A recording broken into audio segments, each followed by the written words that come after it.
Let's begin by offering our respects to ISKCON founder Acharya and our preeminent Shiksha Guru, His Divine Grace A.C. Bhaktivedanta Swami Srila Prabhupada.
Srila Prabhupada ki Jai. Jai. Om Ajnana-timirandasya Jnananjana Shalakaya Chakshurun Militam Yena Tasmai Shri Gurave Namaha. Nama Om Vishnu Padaya Krishna Prestaya Bhutale Srimate Bhaktivedanta Swamin Itti Namine. Namaste Saraswate Deve Gauravani Pracharine Nirvishesha Shunyavadi Paschatya Deshatarine.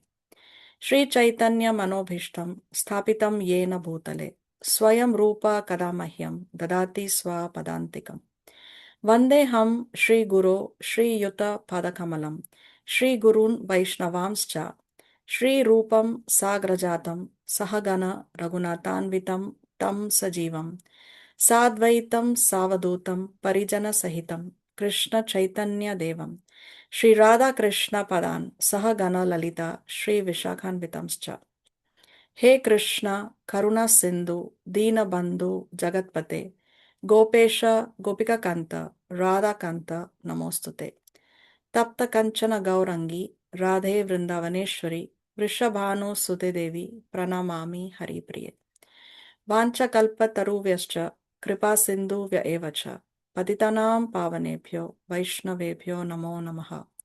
Jai Shri Krishna Chaitanya Prabhu Nityananda Shri Advaita Gadadhar Shrivasati Gaura Bhakta Vrinda. Hare Krishna Krishna Krishna Hare Hare Hare Rama Rama Rama Hare Hare. Om Namo Bhagavate Vasudevaya. Om Namo Om Bhagavate Namo Bhagavate Vasudevaya. Vasudevaya. Om Namo Bhagavate Vasudevaya. Om Om Namo Namo Bhagavate Bhagavate Vasudevaya. Vasudevaya. Om Namo Bhagavate Vasudevaya. Om Om Namo Namo Bhagavate Bhagavate Vasudevaya. Vasudevaya.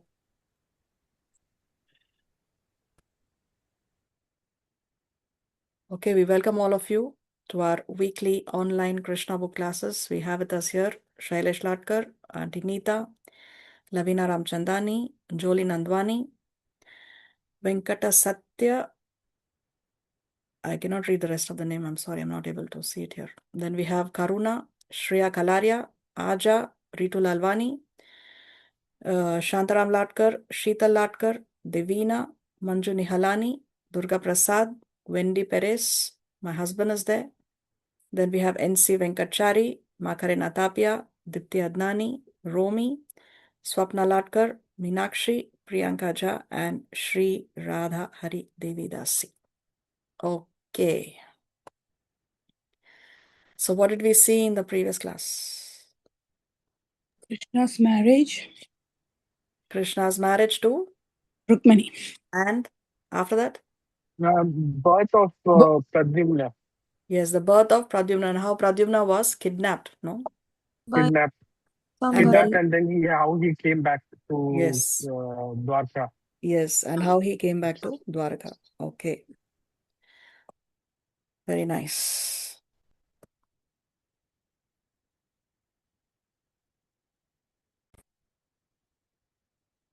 So today, by the mercy of Sri Guru and Sri Krishna, we will be seeing chapter number 56 of the Krishna book titled The Story of the Syamantaka Jewel. Let's see. There was a king of the name Satrajit within the jurisdiction of Dwarka Dham.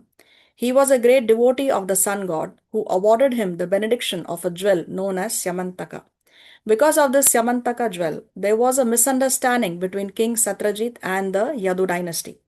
Later, the matter was settled when Satrajit voluntarily offered Krishna his daughter Satyabhama along with the Syamantaka jewel. Not only Satyabhama but also Jambavati, the daughter of Jambavan, was married to Krishna on account of the Syamantaka jewel.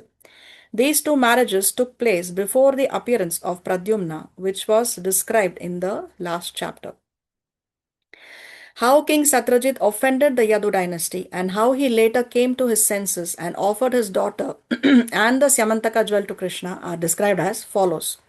So this first paragraph is a summary of what we are going to see in the chapter. So we see Krishna's two more marriages after Rukmini, how he gets married to first Jambavati and then he gets married to Satyabhama. And Satrajit is the father of Satyabhama. Who's Jambavan? From Ramayana.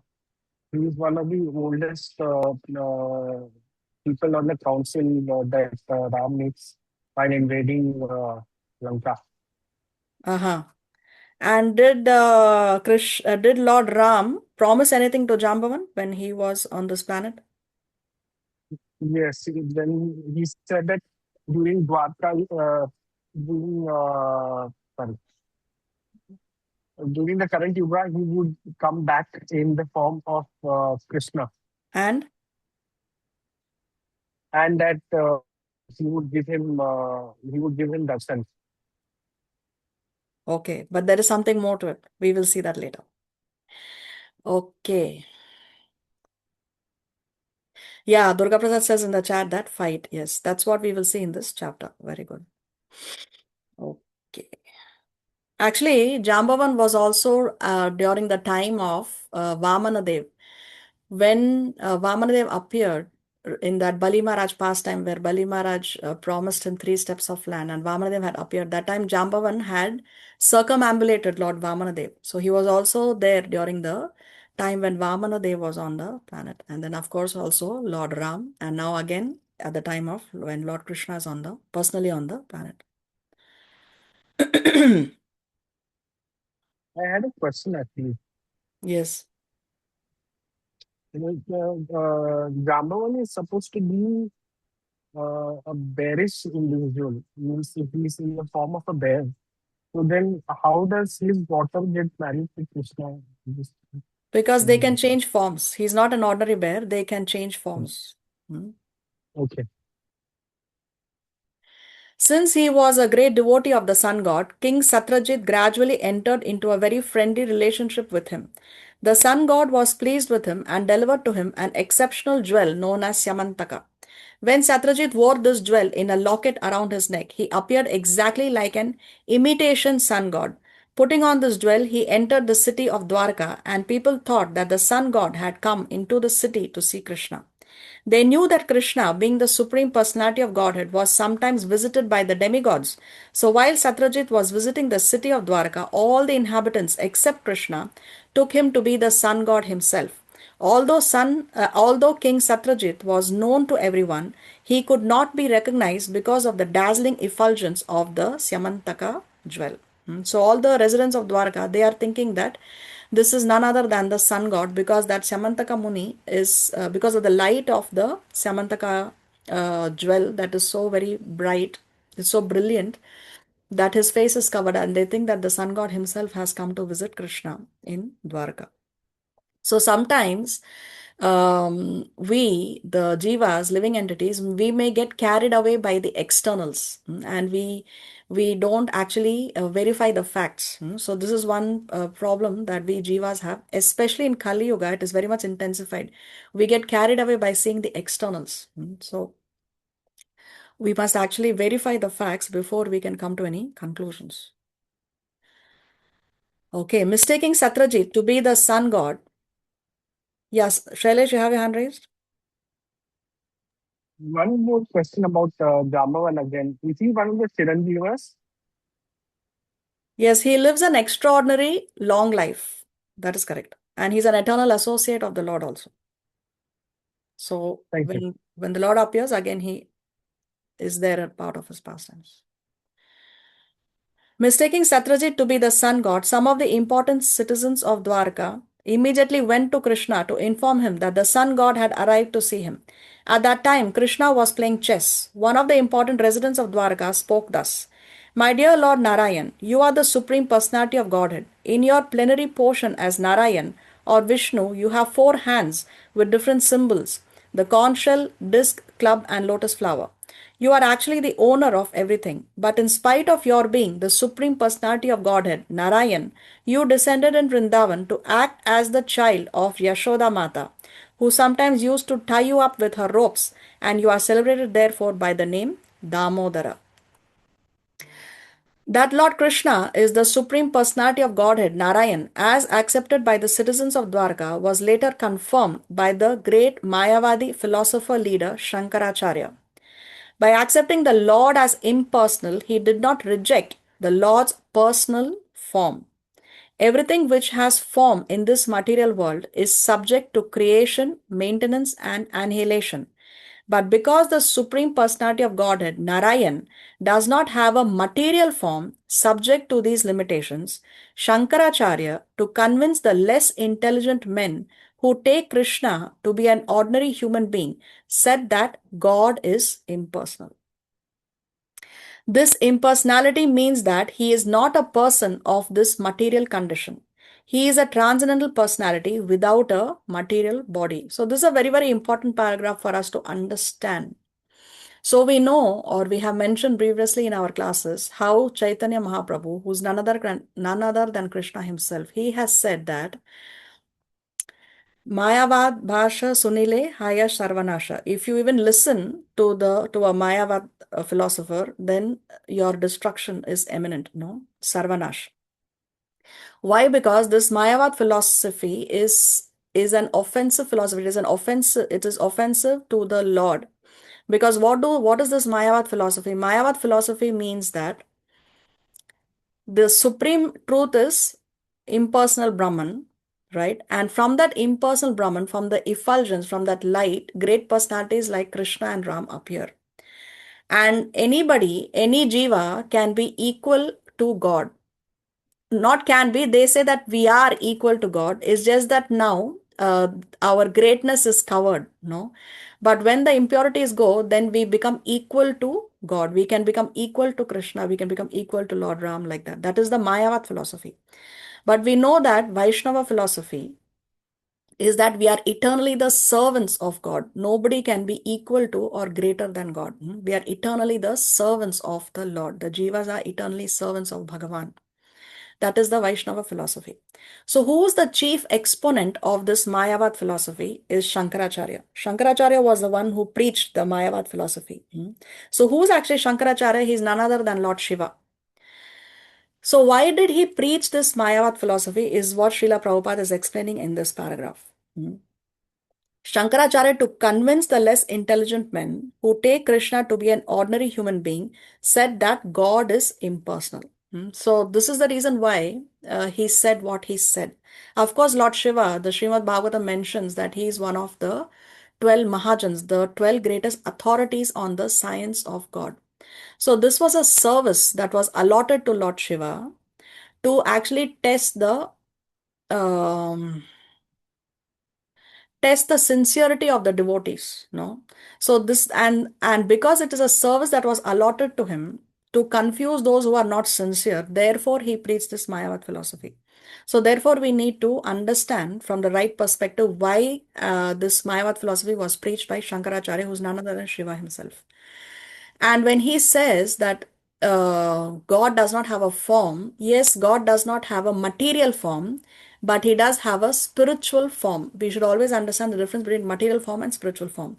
It's not that God is formless, he is only the impersonal Brahma Jyoti. He does have a spiritual form. But his body, his spiritual form, is not like our form, which is material. It is not subject to birth, death, disease, and old age. We cannot choose our parents, we cannot choose our time, place of birth, but God can choose who he wants to, where he wants to appear, when he wants to appear, who would his parents be, all that he can choose.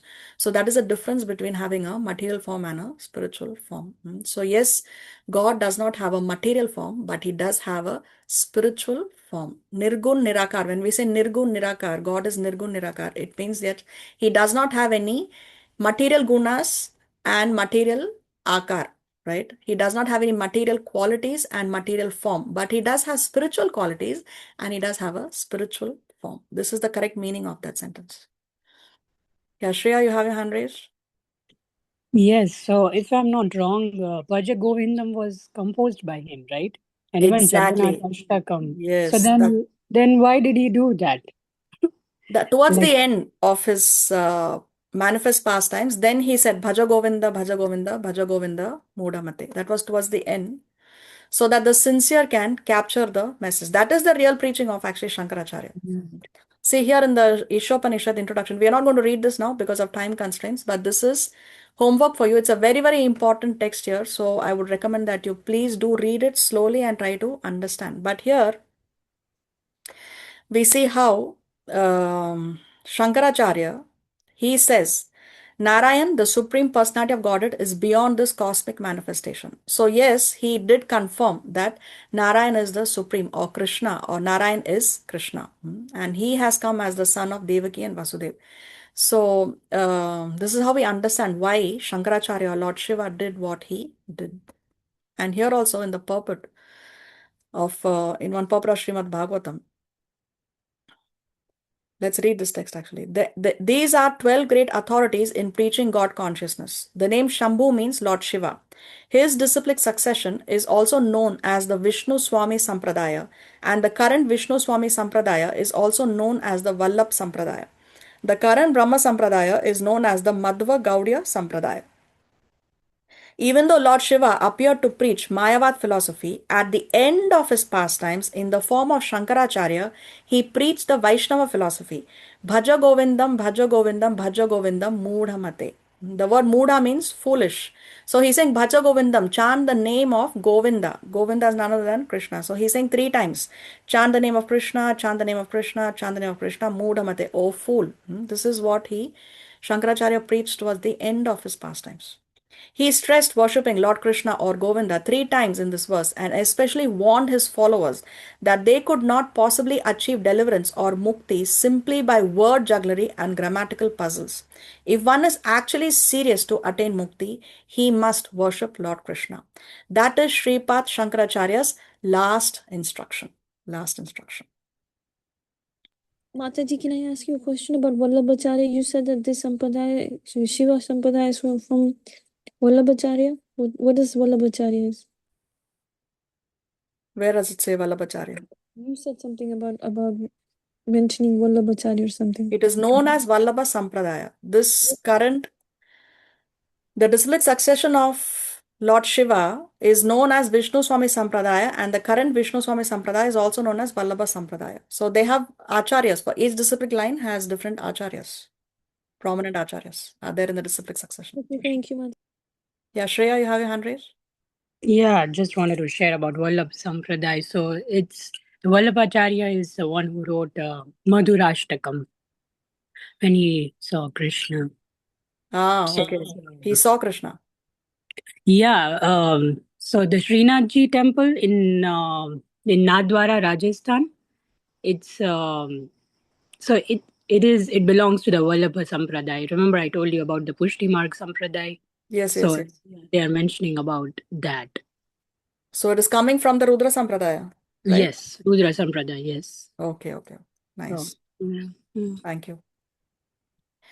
So anyway, just as an added note, who are the 12 great authorities? If one may ask, then here you have who are the 12 greatest authorities on the science of God. What does that mean? It means that nobody can argue with them on what is Shastra. They know exactly the science of God. They are the greatest authorities on the science of God. So who are they? Lord Brahma, Lord Shiva, Sukadeva Goswami, Prahlad, Narada Muni, Janak Maharaj, the four Kumaras, Kapila Muni, Swayambhuva Manu, grandfather Bhishma Dev, Bali Maharaj and Yamaraj. So these are the 12 Mahajans. This appears in this verse in the Srimad Bhagavatam. You can read it later. This verse was actually spoken by Yamaraj. Yamaraj is mentioning who are the 12 authorities on the science of God. And at the end he says, and I myself know the real religious principle. This I here refers to Yamaraj because he is mentioning these 12 authorities on the science of God. Yeah, Shailesh, you have your hand raised? The four Kumaras are the ones who went to Vishnu Loka, and then Jay and Vijay were Yes, the right. same four personalities, correct. The sons of Brahma.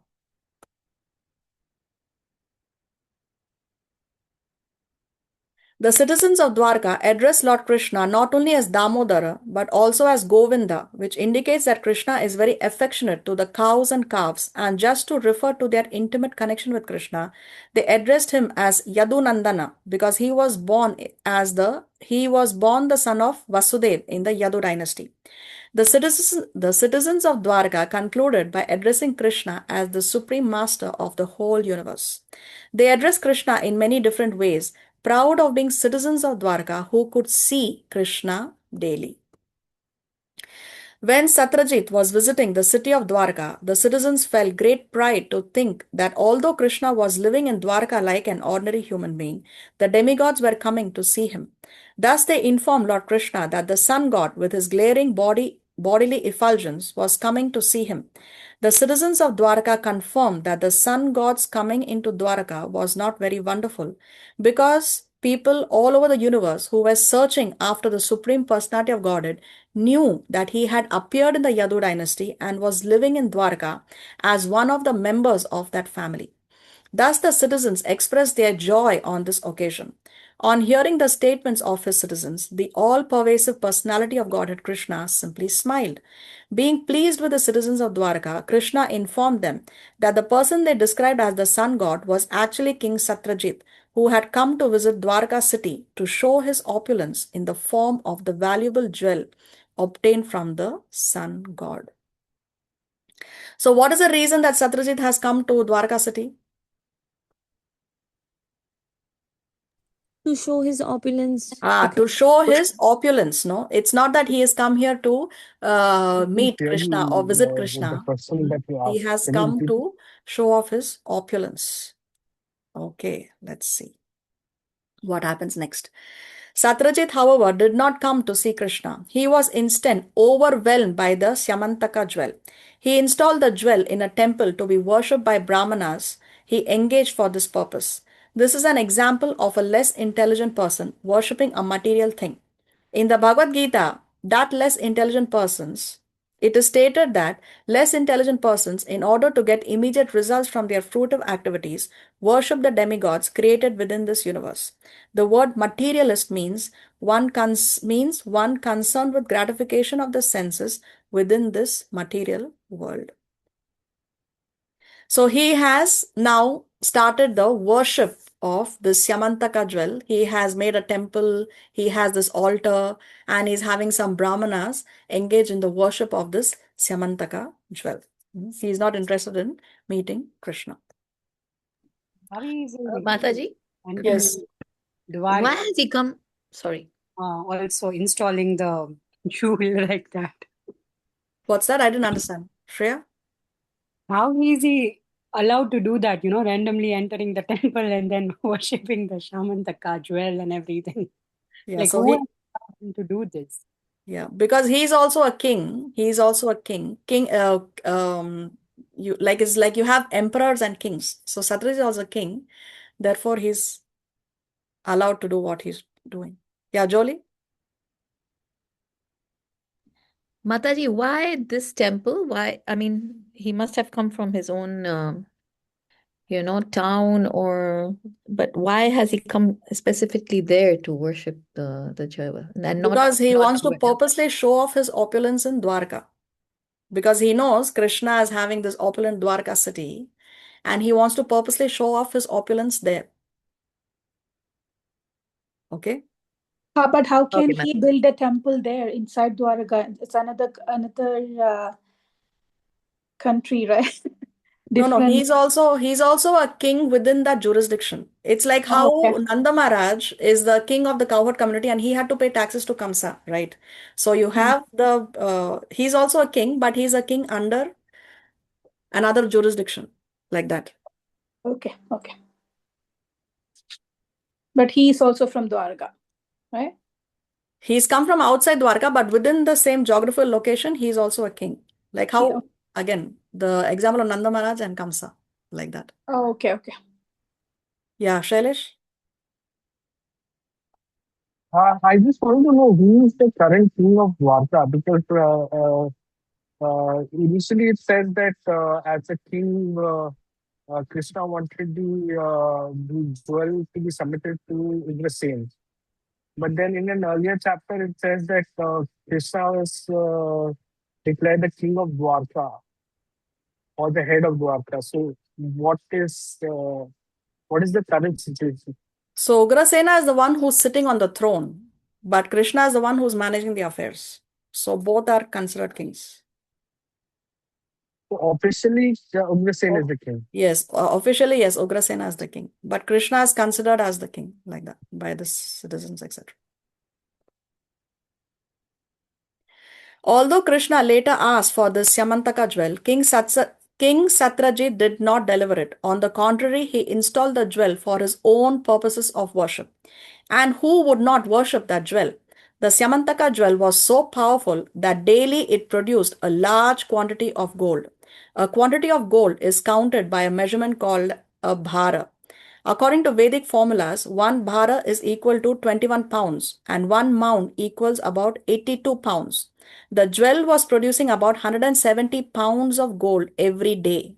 Besides that, it is learned from the Vedic literature that in whatever part of the world this jewel was worshipped, there was no possibility of famine, and wherever the jewel was present, there was no possibility of anything inauspicious, such as pestilence. So Krishna has actually gone to Satyajit and he has asked him for that jewel and said that this jewel should be given to, does it say here or no?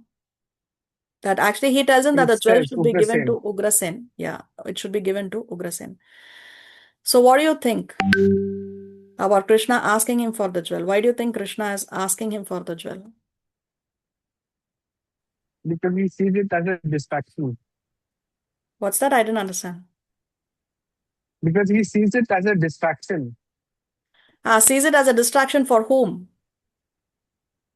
for the people in general. They see that this thing that produces gold, and they attempt to worship it. So they shouldn't be worshipping it. They should be worshipping the Supreme Personality of Godhead. They Yes. see it as a problem for God, sees it as a problem for Satyajit, because later on in his life it will become a bigger problem because of what comes out of it, the situation. Yes. So see, one can argue that that jewel that Satyajit has got, he has got it after his hard work. He has worshipped the sun god. The sun god is pleased with him, and the sun god has given to Satyajit as a gift. So Satyajit has earned that jewel. Correct. So one can argue that that belongs to Satyajit. It is his own personal belonging, and why should Krishna ask for it?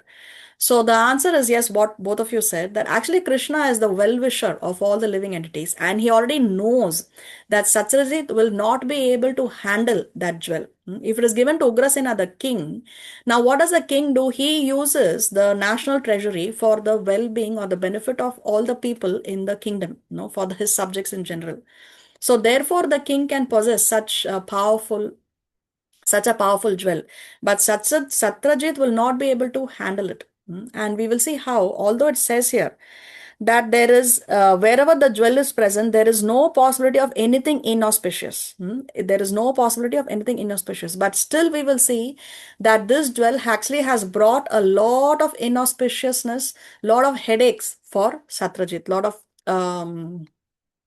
political disturbances and so on and so forth, which we will see in this chapter and also in the next chapter.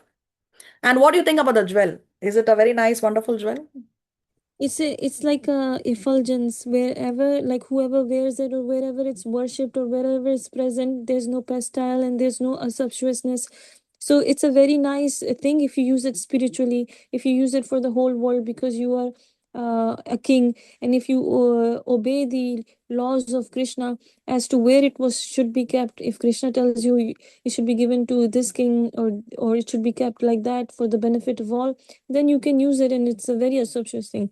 But if you use it for your own purpose, self interest purpose, then it can give you a havoc. Okay. So it's a very wonderful jewel. Of course, it is producing so many kilos of gold every day. It can be, if you compare it to somebody giving you the authority, the bank manager tells you, I'm very pleased with you. Here you have a secret password. Using this password, you can withdraw any amount of money at any time to any account. Would you like to have it? Yes or no? Yes. But is there anything more wonderful than this? Worship of Krishna. The real jewel is Krishna. No, the real jewel is Krishna consciousness. The real jewel is chanting of the holy name. Yes, if you have that authority to withdraw any amount of money, one can take it, no problem. But then we should try to use it as much as possible in the service of the Lord. Because otherwise, what will happen? Our mentality will be contaminated. Yeah, we will go crazy, no? We will You go will be crazy. We distracted. will get distracted. We will go crazy. And we will also end up making a lot of enemies. There will be many people who will be very envious of us. We will become famous, powerful, and we will end up making a lot of enemies. So therefore, it's better to stay connected to Krishna at all times, because although the Syamantaka jewel may be very wonderful, very brilliant, and producing 170 pounds of gold, but the greatness that Krishna possesses has no possible equivalent in gold or any other valuable item. Nothing comes even close to that. That we have to remember at all times.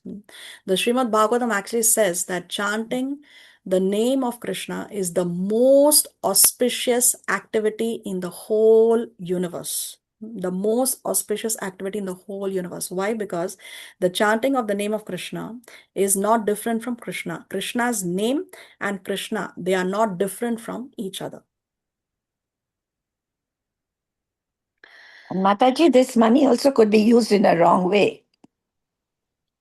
Yes, because he was using it for his own sense gratification. He was showing off for, he wants to show off his opulence, no? So yes, he was on the wrong track. Satyajit was on the wrong track. And that's why Krishna told him to give it to the king. But the reason for that is because he became too attached and he forgot his real duty to his spirit's soul, Yeah, he was materially attached. So that's what, see, the lesson we get is how material attachments can take us away from Krishna. Either you're materially attached or you're spiritually attached. You're either attached to Krishna or you're attached to Maya. There is no in-between thing, right? If you're not here, you're there. So where we want to go, that is a choice we have to make. So this is the verse that I was actually saying, Srimad Bhagavatam. Sukadeva Goswami continued, my dear king, the chanting of the holy name of the Lord is able to uproot even the reactions of the greatest sins. Therefore, the chanting of the Sankirtan movement is the most auspicious activity in the entire universe. Please try to understand this so that others will take it seriously. Satyajit may have the Satyajit may have the Syamantaka jewel, but we have something that's far more precious than that. No, the Syamantaka jewel was so brilliant that people were not able to see. No, the light was so dazzling. But Krishna is that personality from his effulgence, all the spiritual planets are floating in his effulgence only. That is the effulgence of Krishna. The whole Brahman effulgence is the light that is coming from Krishna's body. So so Krishna's effulgence is far greater than the effulgence of any other money. See here, this is a very nice bhajan by Narottam Das Thakur. He says, Hari Hari, Bifale Janama Gonainu, Manushya Janama Paya, Radha Krishna Na Bhajya. Even after getting this Manushya Janma, one has not chanted the name of Sri Sri Radha Krishna. Janiye Sunya Bisha Khaino. Bisha means venom, poison. He's saying that Janiya Sunya, knowingly I have taken poison. See here, O Lord Hari, I have spent my life uselessly. Having obtained a human birth and having not worshipped Radha and Krishna, I have knowingly drunk poison. So if you have a human birth, you're very, very fortunate. But if you're having a human birth, if you don't chant the holy name, then there is nobody on the planet more unfortunate than you. So therefore, please take advantage and chant the holy name. So worshipping Radha is also important, equally important. Yeah, if you worship Krishna, then automatically they are not different from each other. They are not Okay. different from each other. Okay, if when you worship Krishna, Srimati Radharani is automatically pleased. Okay. When we chant Hare Krishna, Hare refers to Srimati Radharani. That's the name of Srimati Radharani. And Krishna is Krishna. So in your Mahamantra, when you chant the Mahamantra, automatically you're chanting, you're worshipping both Radha and Krishna. Okay. In the Mahamantra, Krishna, the word Krishna appears 4 times. The word Rama appears 4 times. The word Hare appears 8 times. So 8 times you're chanting the name of Srimati Radharani or the energy of the Lord. And 8 times you're chanting the name of God, Krishna Okay. and Rama. So it's yes, both are included in the Hare Krishna mantra. Thank you. So these are the other verses of this prayer. I just put it here so you can read. It's a very, very beautiful bhajan. And you can also search for this audio on your YouTube and recite this bhajan. It's very nice. It's a very sweet bhajan. Okay, let's come back to Krishna book. Lord Krishna wanted to teach the world that the best of everything should be offered to the ruling chief of the country. King Ugrasena was the overlord of many dynasties and happened to be the grandfather of Krishna. So Krishna asked Satyajit to present the Syamantaka jewel to King Ugrasena. Krishna pleaded that the best should be offered to the king. But Satyajit, being a worshipper of the demigods, had become too materialistic and, instead of accepting the request of Krishna, thought it wiser to worship the jewel to get the 170 pounds of gold every day. Materialistic persons who can achieve such huge quantities of gold are not interested in Krishna consciousness. Sometimes, therefore, to show special favor, Krishna takes away one's great accumulations of materialistic wealth and thus makes one a great devotee. But Satyajit refused to abide by the order of Krishna and did not deliver the jewel. So you see, in Kali Yuga, there are many Satyajits because there are many who are worshipping materialistic things in this Kali Yuga. No, there are deities of politicians, there are deities of actors, and in the temples they are being worshipped. So there are many Satyajits like this in the Kali Yuga, unfortunately. After this incident, Satyajit's younger brother, in order to display the opulence of the family, took the jewel, put it on his neck, and rode on horseback into the forest, making a show of his material opulence. When Satyajit's brother, who was known as Prasena, was moving here and there in the forest, a big lion attacked him, killed both him and the horse on which he was riding, and took away the jewel to his cave.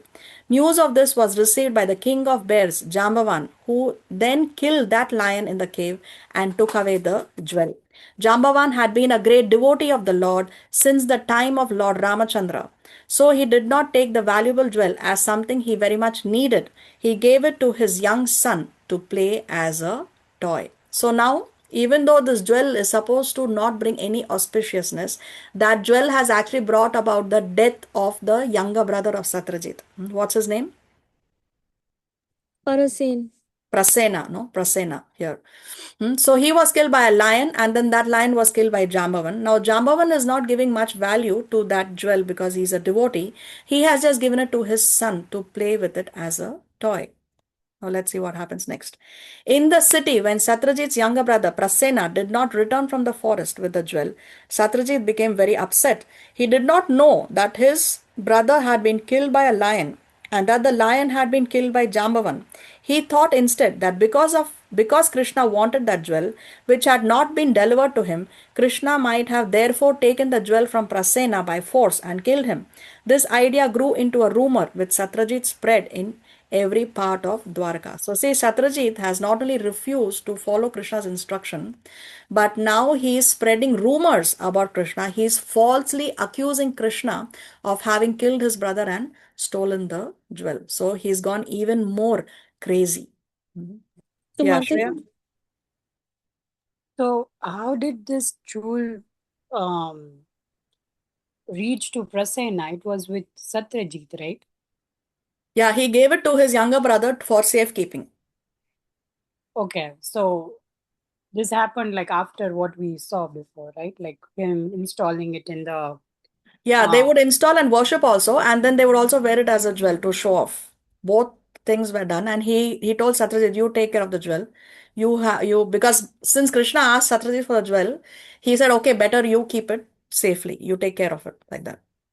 Okay, so he gave it to his younger brother, Satyajit. Yes, yes, Okay, and then this incident happened. Like yes, yes.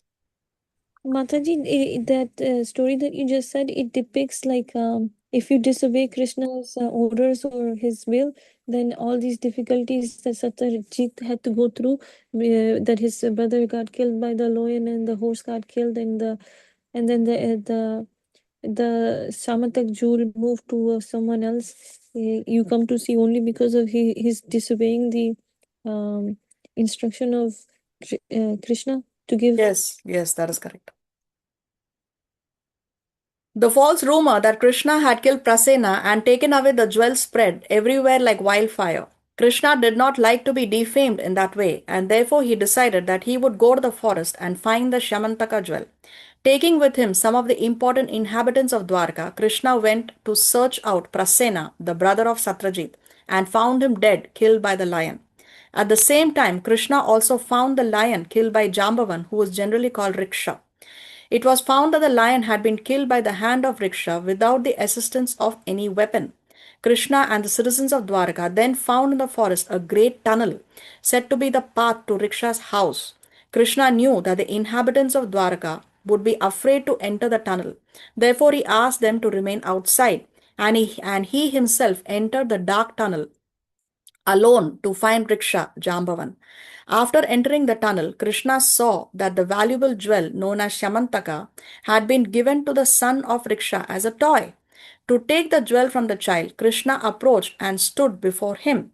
When the nurse taking care of Riksha's child saw Krishna standing before her, she was afraid, thinking he might take away the valuable Syamantaka jewel, and she cried out loudly in fear. So Jambavan is living inside a cave. He's a bear. He's living inside the cave, and Krishna, he has discovered what has happened, and he also has entered the cave. Who was waiting outside the cave? The parents and some of the residents of the Rukmani, Vasudev. It doesn't say Prominent, parents, it says prominent citizens of Dwarka. citizens of Dwarka. Yeah, citizens of Dwarka. It Prominent does not citizens say of Dwarka. parents. Yeah. Okay. Now let's see what happens next. Hearing the nurse's cries, Jambavan appeared on the scene in a very angry mood.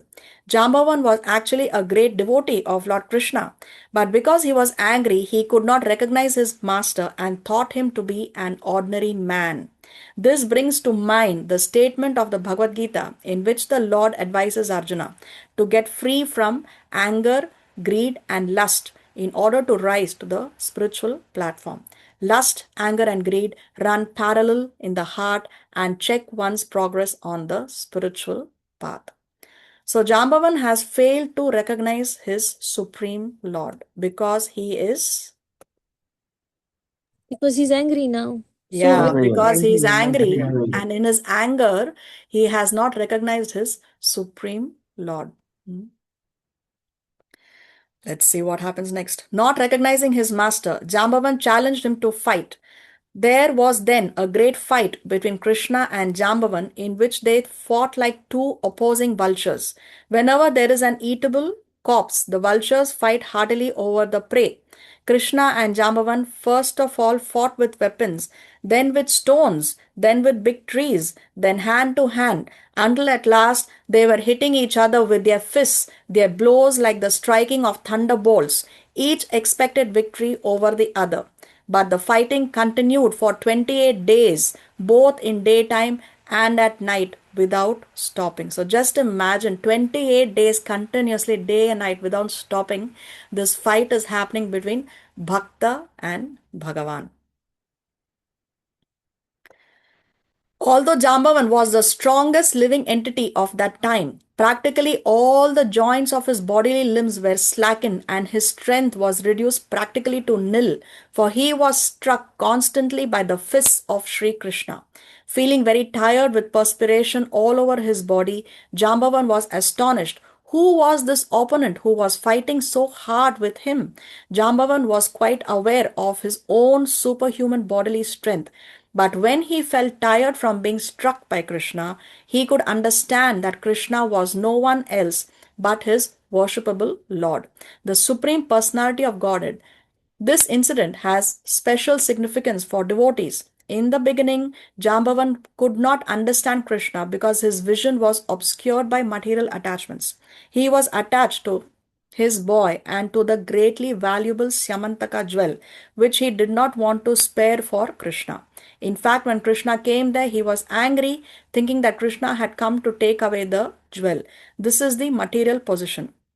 Although one is very strong in body, that cannot help him understand Krishna. Yeah, Shailesh? I just wanted to ask, I mean, when the nurse gets afraid from Krishna coming there, why is she more afraid that he take away the jewel than take away the baby or harm the baby? Because Because Krishna she's was a going nurse. towards the jewel. Okay. Hmm. Yeah, Lavina?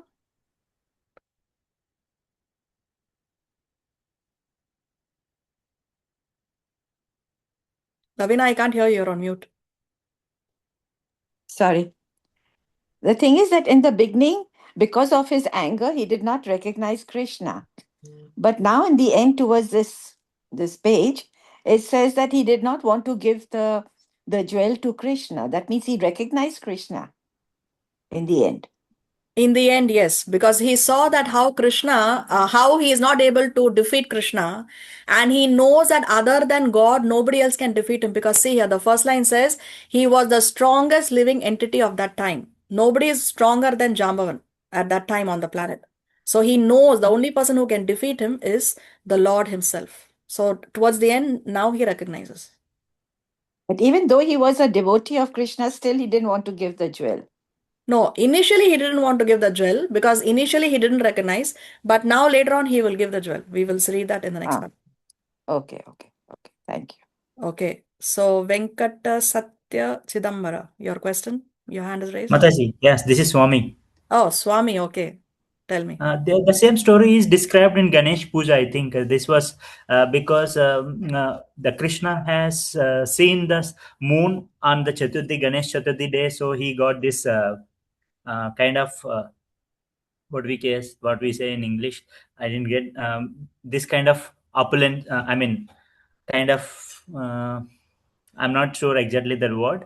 This kind of situation happened because the Krishna has seen the moon on the Chaturthi, Ganesh Chaturthi day in the milk pot. Okay. The same story explained in the Ganesh Puja. The story of Jambavan.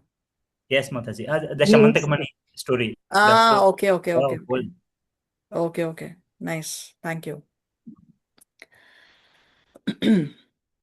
In a sporting attitude, Krishna wanted to engage in a mock fight with his devotee. As we have experienced from the pages of Srimad Bhagavatam, the Supreme Personality of Godhead has all the propensities and instincts of a human being. Sometimes in a sportive spirit, he wishes to fight to make a show of bodily strength, and when he so desires, he selects one of his suitable devotees to give him that pleasure. Krishna desired this pleasure of mock fighting with Jambavan. Although Jambavan was a devotee by nature, he did not know that his opponent was Krishna while giving service to the Lord by his bodily strength. But as soon as Krishna was pleased by the fighting, Jambavan immediately understood that his opponent was none other than the Supreme Lord himself.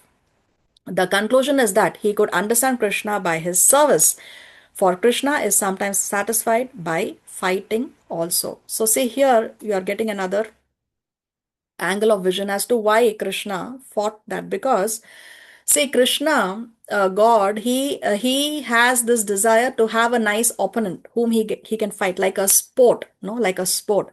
And of course, he was fighting with Kamsa and Kamsa's wrestlers, but they were not formidable because their strength is not so strong.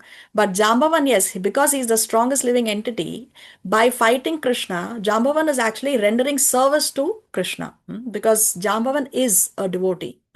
So he is rendering service to Krishna by fighting with Krishna. So actually, Srila Vishwanath Chakravarti Thakur, he explains that Krishna covered the intelligence of Jambavan by the Yoga Maya curtain. So because Jambavan was covered by Yoga Maya, therefore he did not recognize Krishna. And therefore he fought with Krishna. And therefore the fight went on for 28 days. So now one can ask, okay, here Vishwanath Chakravarti Thakur is saying that Jambavan did not recognize Krishna because he was covered by the Yogamaya curtain. Purposely Krishna did it. On the other side, we read previously in Krishna book how Jambavan did not recognize Krishna because he was angry. So are they contradictory? No, they are not contradictory. They are both correct.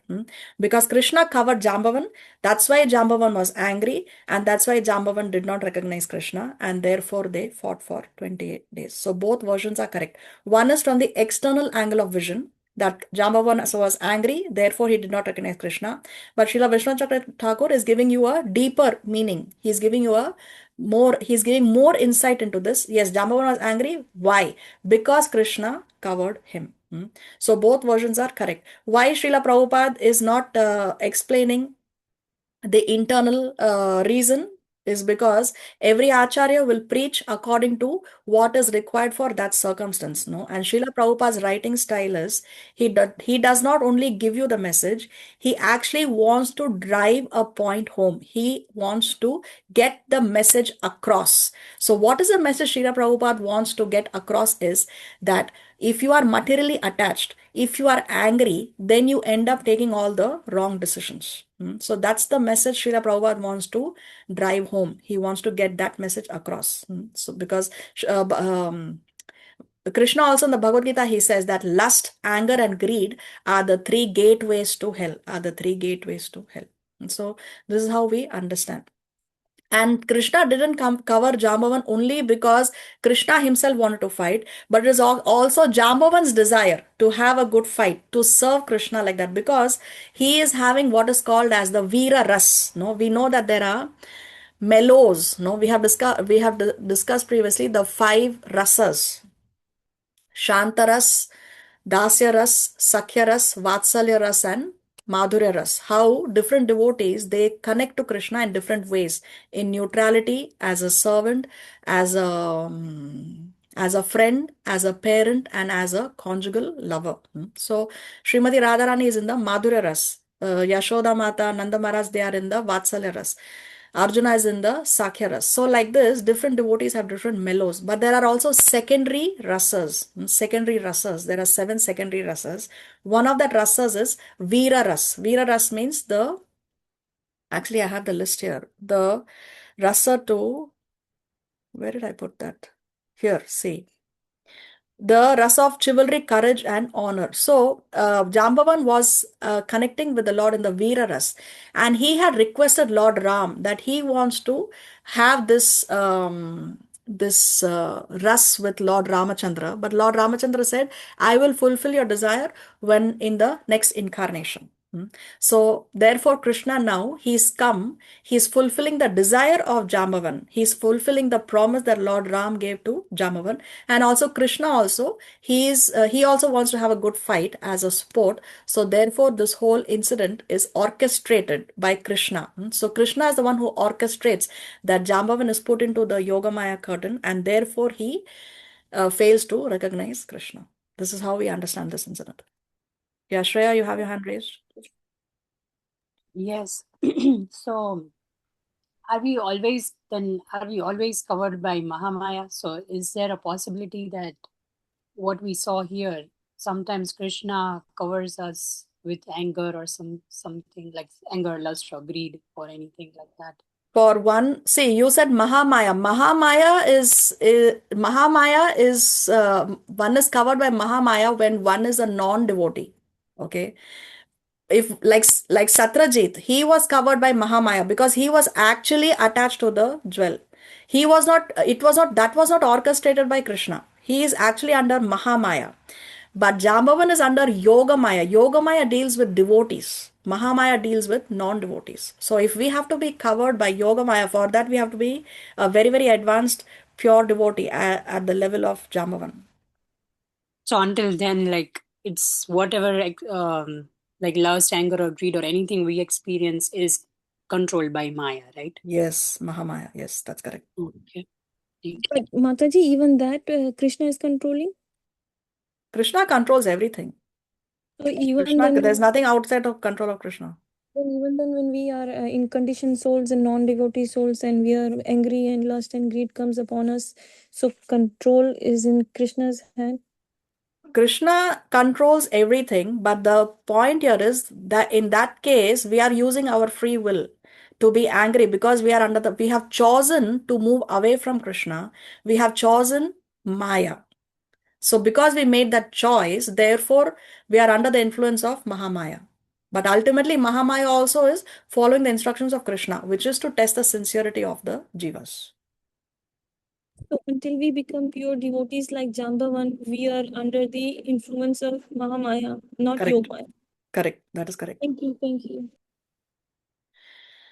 Jambavan, Mataji, therefore, that means, sorry, yes, that means Krishna was rendering service to Jambavan, and Jambavan also was rendering service to Krishna. exactly. Yes. That's the sweet relationship between Bhakta and Bhagavan. Krishna was fulfilling the desire of Jambavan, and Jambavan was rendering service to Krishna. Yes. Okay, okay. Jambavan therefore said to the Lord, "My dear Lord, I can now understand who you are. You are the Supreme Personality of Godhead, Lord Vishnu, the source of everyone's strength, wealth, reputation, beauty, wisdom, and renunciation." This statement is confirmed by the Vedanta Sutra, wherein the Supreme Lord is declared to be the source of everything. Jambavan identified Lord Krishna as the Supreme Personality, Lord Vishnu. "My dear Lord, you are the creator of the creators of the universal affairs." This statement is very instructive to the ordinary man who is amazed by the activities of a person with an exceptional brain. The ordinary man is surprised to see the inventions of a great scientist, but the statement of Jambavan confirms that although a scientist may be a creator of many wonderful things, Krishna is the creator of the scientist. He is the creator of not only one scientist, but of millions and trillions all over the universe. Jambavan said further, "Not only are you the creator of the creators, but you are also the creator of the material elements which the so-called creators manipulate. Scientists utilize the physical elements or laws of material nature to do something wonderful, but actually, such laws and elements are also the creation of Krishna. This is actually scientific understanding. Less intelligent men do not try to understand who created the brain of the scientist. They are satisfied simply to see the wonderful creation or invention of the scientist." Jambavan continued, "My dear Lord, the time factor which combines all the physical elements is also your representative. You are the supreme time factor in which all creation takes place, is maintained, and is finally annihilated. And beyond the physical elements and the time factor, the persons who manipulate the ingredients and advantages of creation are part and parcel of you. The living entity is not therefore an independent creator, By studying all factors in the right perspective, one can see that you are the supreme controller and Lord of everything. My dear Lord, I can therefore understand that you are the same supreme personality of Godhead whom I worship as Lord Ramachandra. My Lord Ramachandra wanted to construct a bridge over the ocean, and I saw personally how the ocean became agitated simply by my Lord's glancing over it. And when the whole ocean became agitated, living entities like the whales, alligators, and Timingila fish all became perturbed. The Timingila fish in the ocean can swallow big aquatics like whales in one gulp. In this way, the ocean was forced to give way and allow Ramachandra to cross to the island known as Lanka. This island is now said to be Ceylon. Lord Ramachandra's construction of a bridge over the ocean from Cape Comorin to Ceylon is very well known to everyone. After the construction of the bridge, a fire was set all over the kingdom of Ravana. During the fighting with Ravana, every part of his limbs was slashed to pieces by your sharp arrows, and his heads fell to the face of the earth. Now I can understand that you are none other than my Lord Ramachandra. No one else has such immeasurable strength. No one else could defeat me in this way. So we know this bridge was constructed by Lord Ram across the ocean to go to Lanka. So here actually, these are images of NASA. NASA has released these images of, they have discovered an underground bridge, underwater, not ground, underwater, a bridge under the water, which connects India to Sri Lanka. So you can see how our scriptures are giving us this information far before the scientists could discover it. Okay, coming back to Krishna book. Lord Krishna was satisfied by the prayers and statements of Jambavan, and to mitigate Jambavan's pain, he began to lightly rub the lotus palm of his hand all over Jambavan's body. Thus Jambavan at once felt relieved from the fatigue of the great fight. Lord Krishna then addressed him as King Jambavan, because he, and not the lion, was actually the king of the forest, having killed a lion with his bare hands without a weapon. Krishna informed Jambavan that he had not come to ask for the Syamantaka jewel because that he had come to ask for the Syamantaka jewel because ever since it had been stolen, his name had been defamed by the less intelligent. Krishna plainly informed him that he had come there to ask for the jewel in order to be free from this defamation. Jambavan understood the whole situation, and to satisfy the Lord, he immediately delivered not only the Syamantaka jewel but also his daughter Jambavati, who was of marriageable age, and presented her to Lord Krishna. So this is how Krishna gets his second wife, Jambavati, who was the daughter of Jambavan. And he also gives the jewel to Krishna. So what happens when Jambavanti sees Krishna and that she is going to get married to him? What happens? What do you think Jambavanti feels?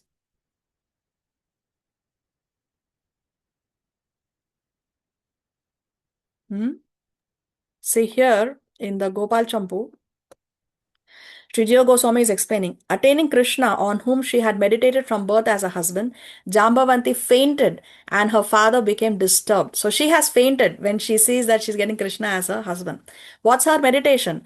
My father is an old bear, so is my mother, so are all their relatives. Living in this cave, how can I see other objects of this world? But who is this person, the king of sapphires, whose praiseworthy words are as tender as a blossoming lotus, whose eyes are attractive, whose cloth shines like gold, and who attracts me constantly? So she's always been meditating on Krishna. She has never seen Krishna. This is the first time she sees Krishna. But because she is Lakshmi, she is the eternal consort of Narayan. She knows by default that her supreme Lord is this personality whom she is describing here, no? With blossoming lotus, whose eyes are attractive, cloth shines like gold, and so on and so forth. So she has been meditating on Krishna all her life, and now she sees that very person is going to be her husband, so she faints out of ecstasy. Nanda said, then what? So this is actually being described by messengers. So there are always messengers who are traveling from Dwaraka to Vrindavan to tell them what is going on with Krishna. No? So the messengers are describing that Jambavanti, then she fainted. So Nanda Maharaj is asking, then what happened? Then what? The messenger said, remembering the nectar touch of Krishna's hand, Jambavan began to pray. Just as I recovered from fainting by the touch of your hand, my daughter also will be revived by the touch of your hand. When Krishna touched her with his hand, she became conscious. Getting up after a muhurta of fainting, she made bodily movements. Singing auspicious songs, Jambavan felt himself successful. Placing his daughter and Krishna carefully on his shoulders, acting as a royal carriage, he carried them to the entrance of the cave. So this is what happened. We know from Sri Jiva Goswami. So now who's there at the entrance of the cave? Citizens of Dwaraka. Ah, the citizens of No Dwarka. one. Very good. No one. Huh? The citizens Okay, of so Dwarka yeah, went away okay. after 12 days. Yes. Actually, they are supposed to be there because they were there when Krishna entered. Now we will read later that actually they are not there, but they were supposed to be there. Yeah, Shreya, you have your hand raised? So you said Jambavati is also Lakshmi? Yeah, they are all expansions of all his wives are Lakshmi Devis. Oh, okay. So they know by default that Narayana is my supreme lord. Okay. So Rukmini and Jambavati Yeah. and all. Yeah. So see, she's been meditating on Krishna, right? Without having met Krishna ever. And she's thinking that I am in this cave. My father is a bear, my mother is a bear, and we are living in this cave. And how am I going to know the outside world? But I'm attracted to this person. How is it going to happen? But see, Krishna makes things happen. One thing I wanted to ask, why Yes. is it that Rukmini and Satyabhama are, even though he has 16,000 lives, they are more prominently known? Why is it that Rukmini and Satyabhama? I didn't get that.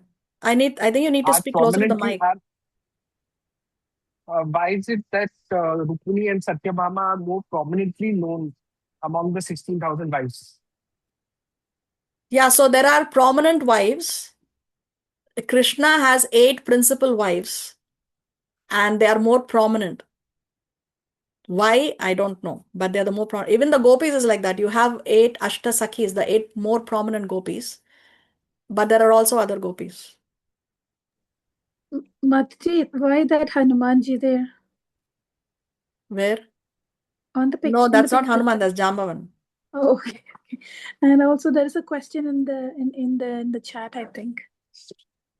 Jambavanti, how she got human form rather. They can change forms. They are not ordinary bears. They can change forms. This is how we understand. Okay. Shreya, you have another question? No, I just wanted to share. I really love the first line, that how Krishna like rubbed the lotus palm of his hand on Jambavati. So that's so sweet. Yeah, that's so sweet, no? Such a sweet relationship. Krishna is very, very personal with his devotees. Very personal. Yes, good point. Thank you. The episode of Jambavanti's marriage with Lord Krishna and the deliverer of the jewel known as Syamantaka was finished within the mountain cave. Although the fighting between Krishna and Jambavan went on for 28 days, the inhabitants of Dwarka waited outside the tunnel for 12 days, and after that they decided that something undesirable must have happened. They could not understand for certain what had actually happened, and being very sorry and tired, they returned to the city of Dwarka. So these residents of Dwarka, they were there for 12 days, but Krishna has come out after 28 days. All the members of the family, namely Krishna's mother Devaki, his father Vasudeva, and his chief wife Rukmini, along with all other friends, relatives, and residents of the palace, were very sorry when the citizens returned home without Krishna. Because of their natural affection for Krishna, they began to call Satyajit ill names, for he was the cause of Krishna's disappearance. They went to worship the goddess Chandrabhaga, praying for the return of Krishna. The goddess was satisfied by the prayers of the citizens of Dwarka, and she immediately offered them her benediction. Simultaneously, Krishna appeared on the scene, accompanied by his new wife, Jambavati, and all the inhabitants of Dwarka and relatives of Krishna became joyful. The inhabitants of Dwarka were as joyful as someone receiving a dear relative back from the dead. They had concluded that Krishna had been put into great difficulties due to the fighting. Therefore, they had almost they had become almost hopeless of his return. But when they saw that Krishna had actually returned, not alone but with a new wife, Jambavati, they immediately performed a ceremony of celebration. King Ugrasena then called for a meeting of all important kings and chiefs. He also invited Satyajit and before the whole assembly of Krishna explained the incident of the recovery of the jewel from Jambavan. Krishna wanted to return the valuable jewel to King Satyajit. Satyajit, however, was ashamed because he had unnecessarily defamed Krishna. He accepted the jewel in his hand, but he remained silent, bending his head downwards. And without saying anything, in the assembly of the kings and chiefs, he returned home with the jewel. Then he thought about how he could clear himself of the abominable act he had performed by defaming Krishna. He was conscious that he had offended Krishna very grievously and that he had to find a remedial measure so that Krishna would again be pleased with him. So now what happens? We will see in the next class if Krishna so sanctions. On that note, by the end of Sri Guru and Sri Krishna, we come to the end of today's presentation. Srila Prabhupada ki. But I think there's one more page. No, there is more to the chapter, but we'll see in the next class because we will not finish it Okay. because of time constraints. Okay. So we will have the exam also when we finish the chapter in the next class. Okay, and you're going to post the slides, everything this today, right? Yeah, what we have seen till today, I will share in the group. Okay. Yeah, Mataji, could you post the rasas as well, please? Okay, I'll do that. We could have them. Thank you. Yes. I have a question, Mataji. Can you explain? I think you might have explained before. Yogamaya, the difference between Yogamaya and the Mahamaya. Mahamaya, yeah. So Yogamaya is Krishna's internal energy and Mahamaya is Krishna's external energy. Okay. Yogamaya deals with devotees in order to bring the devotees closer to Krishna. Mahamaya deals with the non-devotees in order to take the devotees away from Krishna. Why? Because they are not sincere. So, for example, in Vrindavan, Yogamaya is always acting on the residents of Vrindavan. Therefore, they forget that Krishna is God. They are continuously seeing how Krishna is killing the demons. They are continuously seeing. Yashoda Mata also saw the whole universe in Krishna's mouth, right? So they are seeing that Krishna is powerful. How Krishna has defeated Brahma. They are seeing that, but still they forget that, and they are thinking that Krishna is their friend, Krishna is their son, no, Krishna is their lover. Why? Because Yogamaya has covered their intelligence. Now, if they are aware that Krishna is God, they will not share that intimate relationship with Krishna. Yashoda Mata will not chase Krishna with a stick in her hand to discipline Krishna if she knows that Krishna is the Supreme Personality of Godhead. Immediately her mood will be of reverence, no? So the intimacy in the relationship will not be so much. So in order to bring the devotees closer to Krishna, to make the relationship more intimate, they are covered by Yoga Maya to bring them closer to Krishna. So that's for the devotees.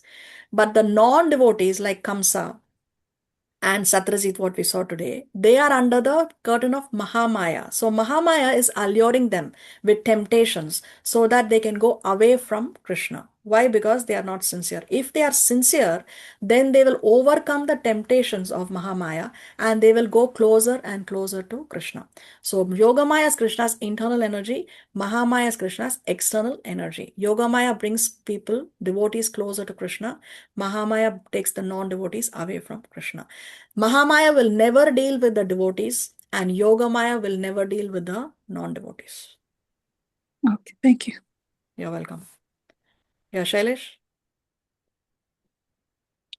Just wanted to ask something. Why does Krishna not put the curtain of Yogamaya on Vasudeva and Devaki?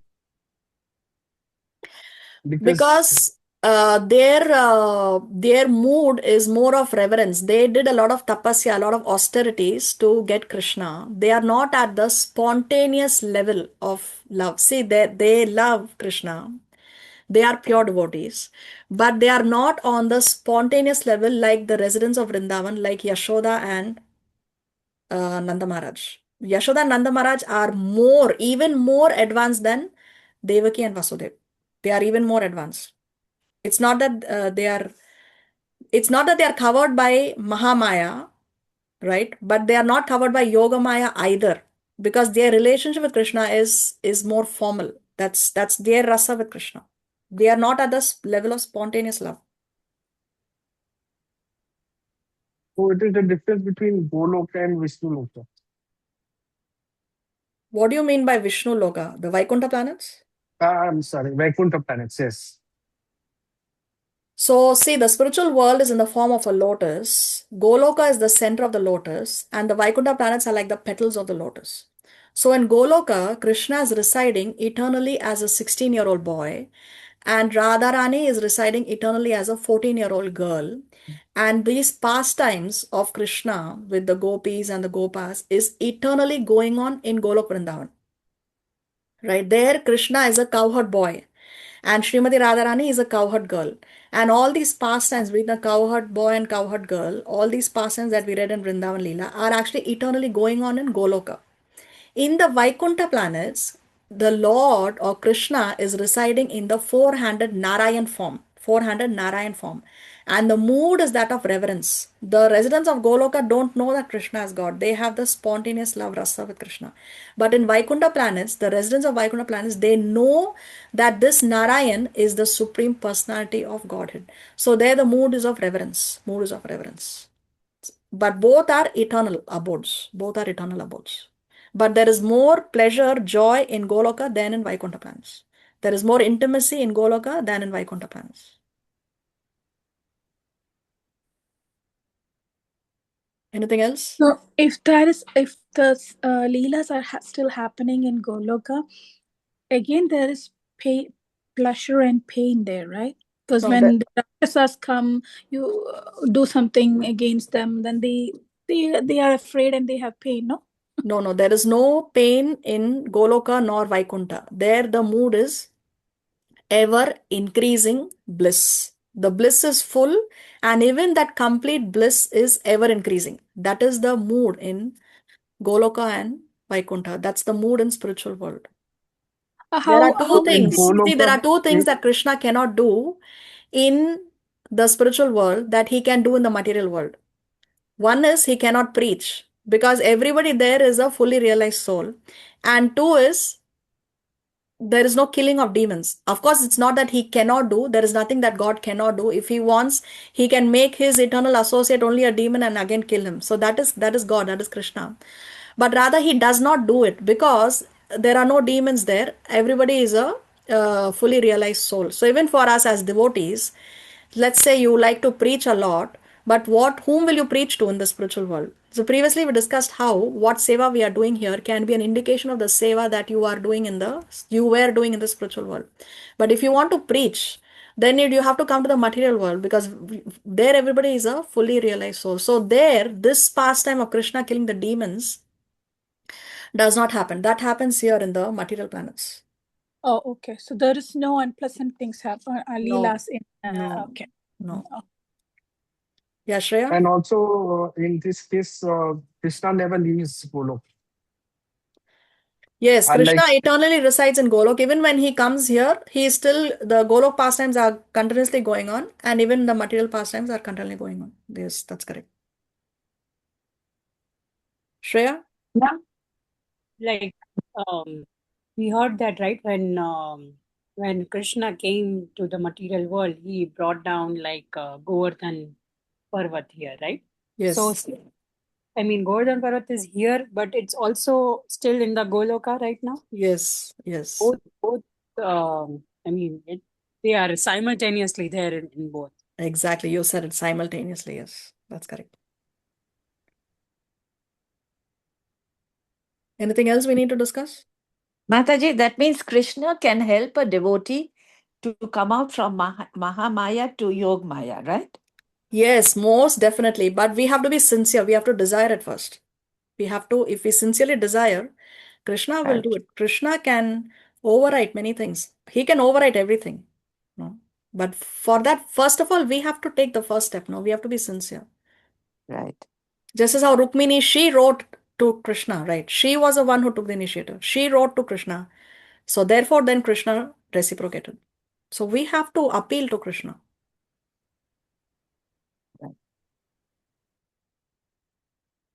Anything else?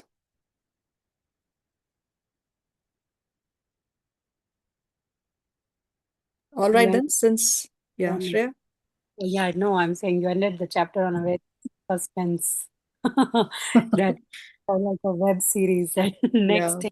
Yeah, we'll see Krishna's third wife in the next chapter. And there are a lot of interesting things also to discuss. Commentaries by Jiva Goswami, commentaries by Srila Vishnu Chakra Thakur. So we'll see that it's a very nice, exciting episode coming up. All right then. So see you all next week. Till then, have a nice week in Krishna consciousness. Thank you very much. Hare Krishna, Hare Bol. Hare Krishna. Hare Krishna, Mataji, Danu Pranams. Hare Krishna. Hare Hare Krishna. Krishna. Hare Krishna. Hare Krishna. Hare Krishna. Hare Krishna.